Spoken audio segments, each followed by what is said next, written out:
नमस्कार मित्रांनो, कथेमध्ये आपलं स्वागत आहे. त्याआधी चॅनलला लाईक आणि सबस्क्राईब नक्की करा. संजय आणि कुणालने तिथली सगळी कामं पूर्ण केली. दुसऱ्या दिवशी सकाळी ते घरी परतण्यासाठी निघणार होते. रात्री तिघांनी एका रेस्टॉरंटमध्ये जाऊन डिनर करायचं ठरवलं. काही विशेष नव्हतं, पण तरीही ते बाहेर डिनरला गेले होते. भाई, माझं तर पोट भरलं आहे, मला झोप येत आहे. प्रेरणा तिच्या पोटावर हात फिरवत म्हणाली. तुला झोप लागली आहे का? ठीक आहे, चला आता घरी जाऊ, संजयने उत्तर दिले आणि तो त्याच्या जागेवरून उभा राहिला आणि निघून गेला. ते तिघेही बाहेर आले, पण अचानक प्रेरणाला स्वरा दिसली आणि स्वरा लगेच उड्या मारत तिच्याकडे धावत आली.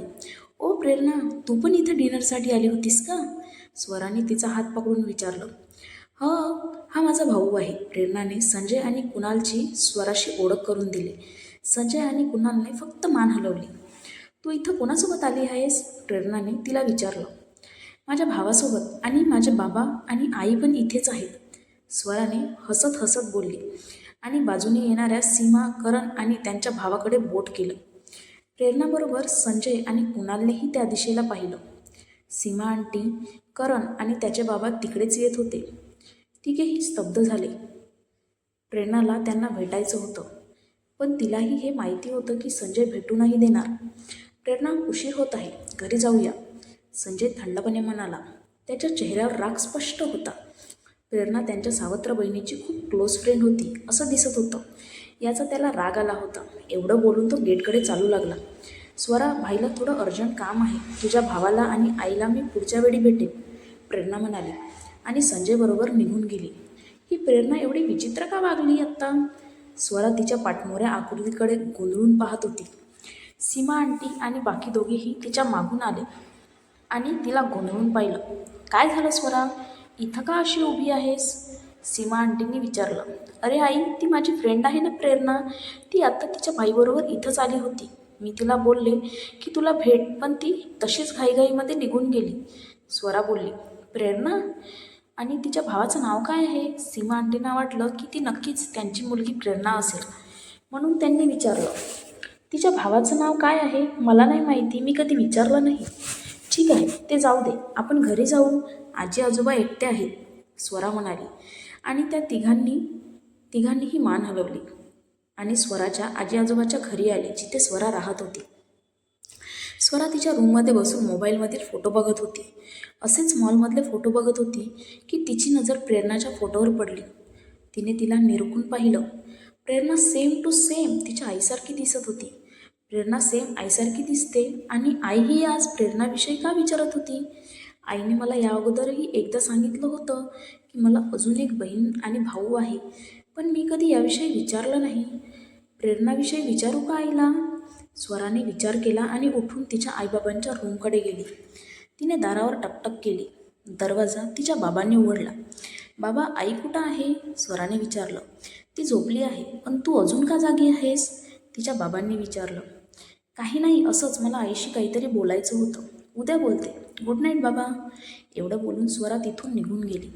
सकाळी संजय, कुणाल आणि प्रेरणाने स्वतःचं आवरलं.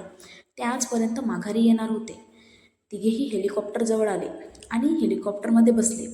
प्रेरणा हळूच संजयजवळ गेली आणि त्याच्या बाजूला बसली.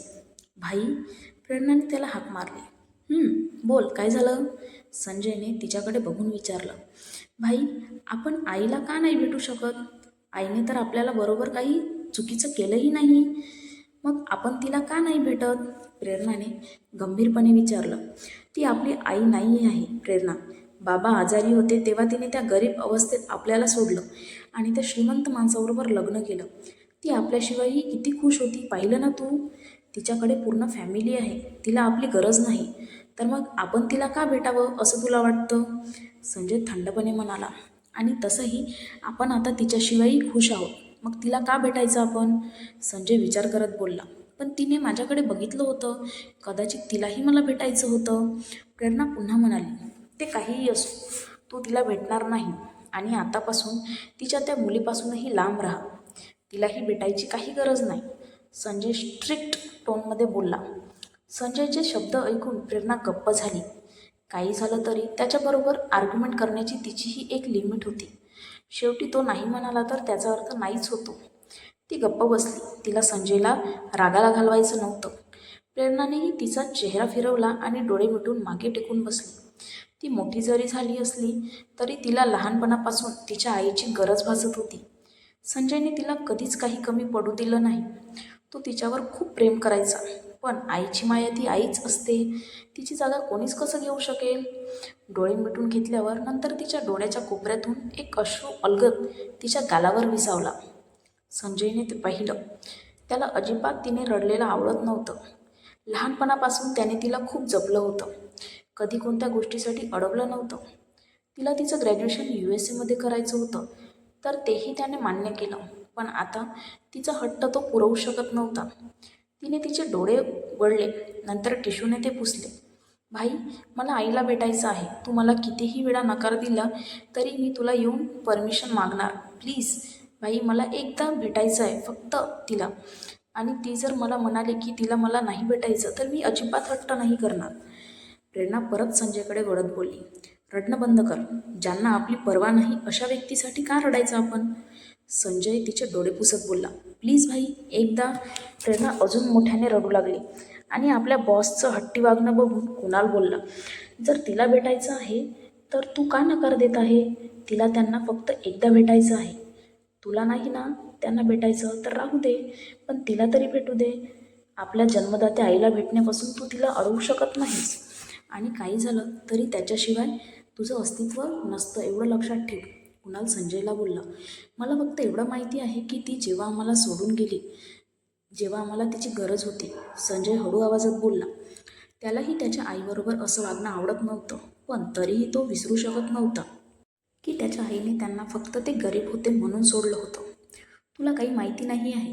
प्रेरणा तेव्हा खूप लहान होती. खूप लोक आम्हाला हीन समजायचे. आम्ही गरीब होतो आणि आमच्या आईने आम्हाला आमच्या आजारी बाबांबरोबर असंच सोडून देऊन निघून गेली होती. म्हणून लोक किती काही बोलायचे माहिती आहे का?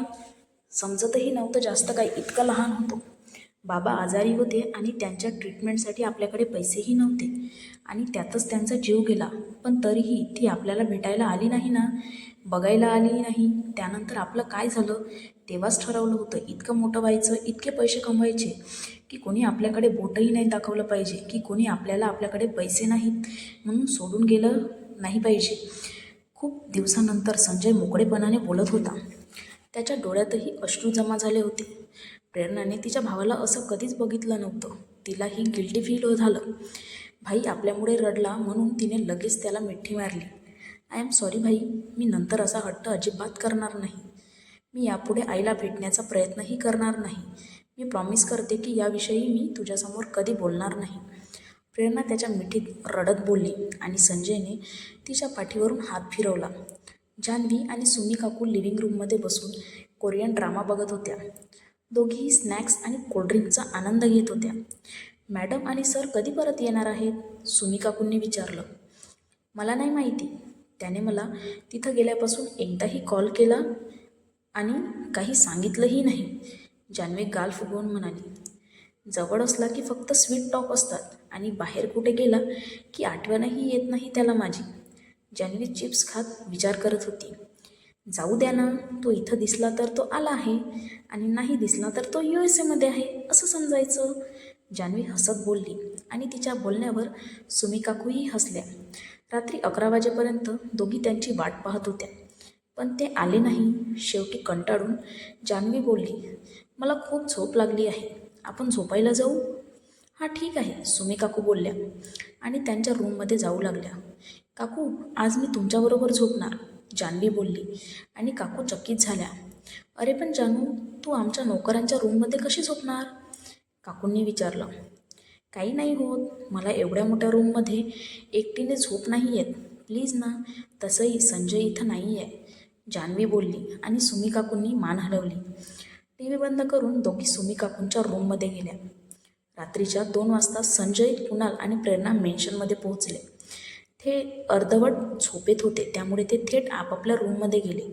संजयने दरवाजा उघडला तर रूममध्ये खूप अंधार होता आणि रूममध्ये कोणी नाही हे त्याला समजलं. जानू, संजयने हाक मारली. पण कोणाचाही काही आवाज नाही आला. जान्हवी एवढ्या रात्री कुठं गेली? मी बोललो होतो तिला घरातून बाहेर कुठे जाऊ नको, तरीही तिने माझं ऐकलं नाही. संजय बेडच्या दिशेने चालत विचार करत होता. त्याने बेडकडे पाहिलं तर तो नीटनेटका होता. त्याच्यावर कोणी बसलंही नाही हे समजत होतं. मोठ्या पावलांनी संजय ताबडतोब पायऱ्या उतरून सुमी काकूंच्या खोलीत गेला. टोक टोक त्याने नॉक केलं, पण कुणीच दार उघडलं नाही. टोक टोक करून पुन्हा अजून त्याने नॉक केलं, पण कोणीही दार उघडलं नाही. त्यामुळे संजयचा संयम सुटला. नॉक नॉक यावेळी संजयने जोरदारपणे दार ठोठावले आणि काही सेकंदानंतर दार जान्हवीने उघडलं. गोंधळलेले केस, अर्धवट बंद डोळे, नाईटीमध्ये त्याच्या समोर उभी होती. कोण आहे? काय काम आहे? इतक्या रात्री झोपू पण देत नाही आहे. जान्हवी दरवाजा उघडत बडबडली. तुझा नवरा आहे, संजय सिंघानिया. इथं का झोपली आहेस? संजय कडक आवाजात बोलला आणि त्याचा आवाज ऐकून जान्हवी झोपेतून दचकून जागी झाली. ओ सॉरी, मी बघितलं नाही तुला. तू कधी आलास? जान्हवीने दरवाजा बंद केला आणि बाहेर आली. आत्ताच आलो आहे. रूम रिकामी दिसली म्हणून या काकूंना विचारायला आलो होतो. तू कुठं आहे? पण तू तर त्यांच्याबरोबर झोपली आहेस. संजय त्यांच्या रूमकडे चालत बोलला. जान्हवीही त्याच्या मागे मागे चालू लागली. ती काहीच बोलली नाही.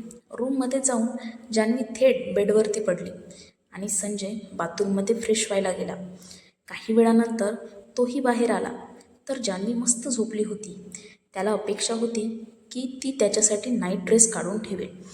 त्याने नाहीमध्ये मान हलवली आणि स्वतःच वॉर्डरोबमध्ये गेला आणि कपडे घालून तयार झाल्यावर बेडवर झोपायला गेला. थकलेला संजय काही मिनिटातच पलंगावर आडवा झाला. संजयने जान्हवीला घट्ट मिठी मारली आणि डोळे मिटले. दुसरीकडे फ्रेश होऊन प्रेरणा पाणी घेण्यासाठी किचनकडे गेली. कोणीतरी उगाच जाग होईल म्हणून तिने लाईट चालू केल्या नाहीत. ती तशीच किचनजवळ गेली. वरून कुणाल, जो त्याच्या रूममधील रिकामी बॉटल घेऊन पाणी घेण्यासाठी आला होता, तो सुद्धा आश्चर्यचकित झाला जेव्हा त्याने प्रेरणाची पाठ तिच्या लांब केसांनी झाकलेली दिसली. लगेच कुणालचे केस उभे राहिले. त्याला त्याच्या सर्व शक्तीनिशी तिथून पळून जायचे होते, पण प्रेरणाने त्याला विचित्र आवाजात हाक मारली. कुठे जात आहेस? प्रेरणाने मुद्दाम कुणालला घाबरवण्यासाठीच थोडासा भीतीदायक आवाज काढला. तो आवाज ऐकून कुणाल पळण्याऐवजी स्तब्ध उभा राहिला. कुणालला धक्का बसेल अशा प्रकारे प्रेरणा लगेच त्याच्याजवळ चालत गेली. वो, प्रेरणा खोडकरपणे ओरडली. पण कुणाल इतका घाबरला होता की त्याने काहीच रिॲक्ट केलं नाही. तू घाबरला नाहीस का? अजून पण इथंच उभा आहेस? दुसरं कोणी असतं तर पडून गेलं असतं. लाईटचं बटन ऑन करत प्रेरणा हसत बोलली. तू? कुणाल चिडून म्हणाला. हो, मीच आहे. पण तू घाबरला होतास का? प्रेरणा बोलली.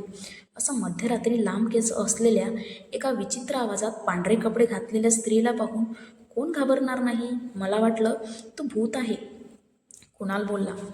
मी इतका छान ड्रेस घातला आहे, एवढी छान हेअरस्टाईल केली आहे आणि तरी तू घाबरला? तुला तुझे डोळे चेक करायला हवे आहेत, प्रेरणा म्हणाली आणि कुणाल किचनमध्ये तसाच ठेवून रूममध्ये निघून गेली.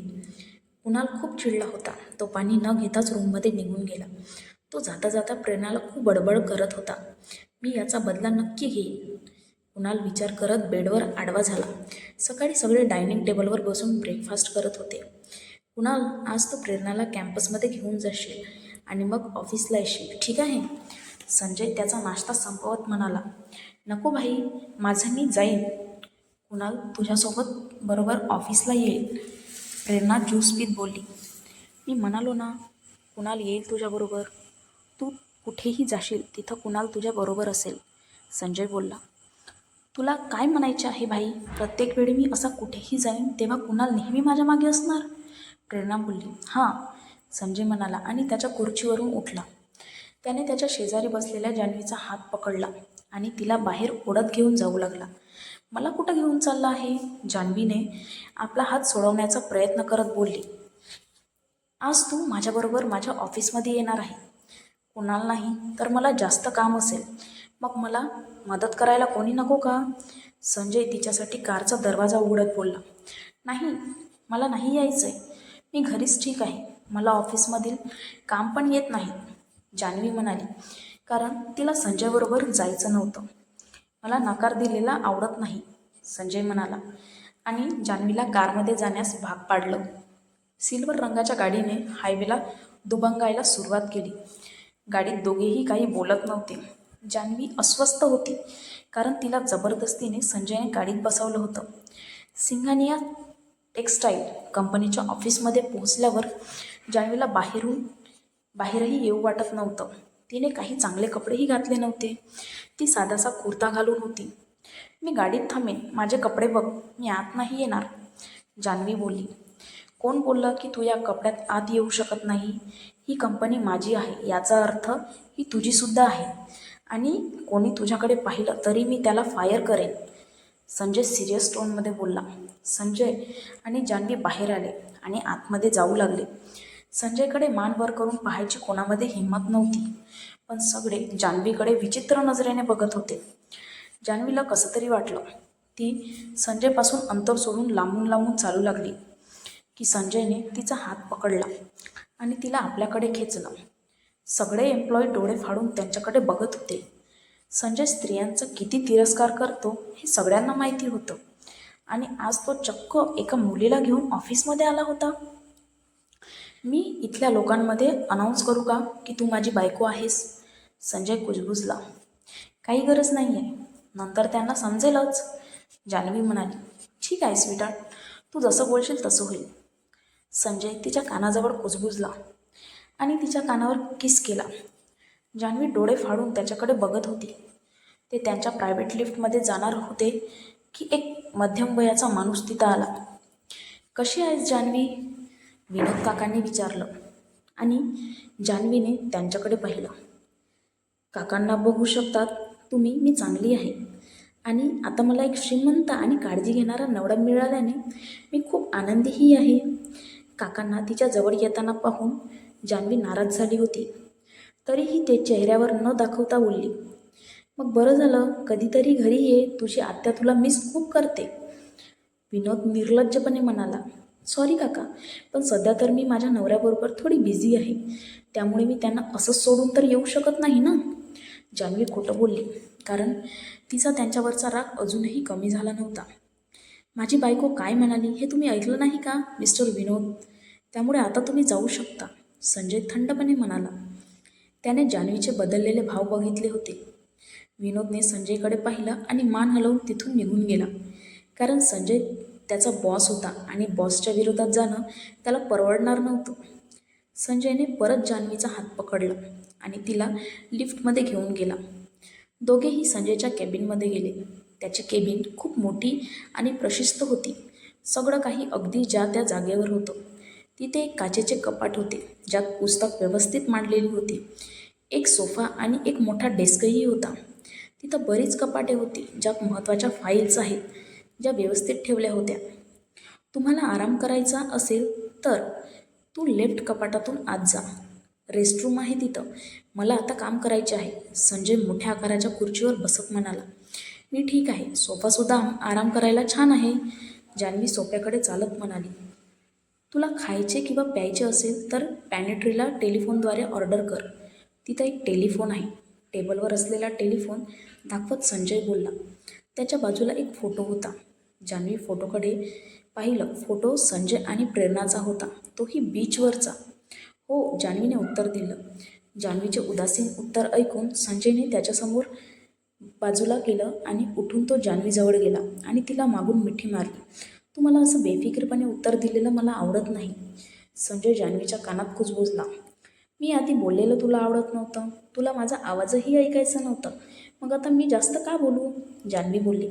ते पूर्वी असायचं, आता मला तुझा आवाज, तुझं सगळंच आवडतं. संजय पुन्हा कुजबुजला. पण मला अशीच सवय आहे, आता सोड मला, जान्हवी सुटण्याची धडपड करत बोलली.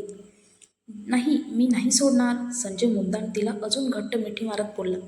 तू खरंच वेडा आहेस, जान्हवी डोळे फिरवत बोलली. मी अमेरिकेला जाण्यापूर्वी विचारलं होतं ना, आपण नवरा बायको आहोत ना, मग आपण आपलं नातं पुढे घेऊन जाऊ शकतो ना, संजयने विचारलं. मी जान्हवीला आपल्या दिशेला वळवलं. दोघेही एक क्षणभर एकमेकांकडे टक लावून पाहत होते. मी तयार नाही आहे, मला अजून वेळ हवा आहे, आणि मी तुला परमिशन देण्याआधी तू मला अजिबात हात नाही लावायचा, जान्हवीने संजयचा हात तिच्या कमरेवरून काढला. निराश होऊन संजय जान्हवीपासून दूर त्याच्या डेस्कवर गेला. त्याच्या आतल्या भावना दूर करण्यासाठी त्याने स्वतःला काही कागदपत्रे तपासण्यात व्यस्त केले. कथा आवडल्यास कमेंट नक्की कराल आणि पुढचे भाग तुम्हाला असेच येत राहील. त्याआधी चॅनलला लाईक आणि सबस्क्राईब नक्की करा.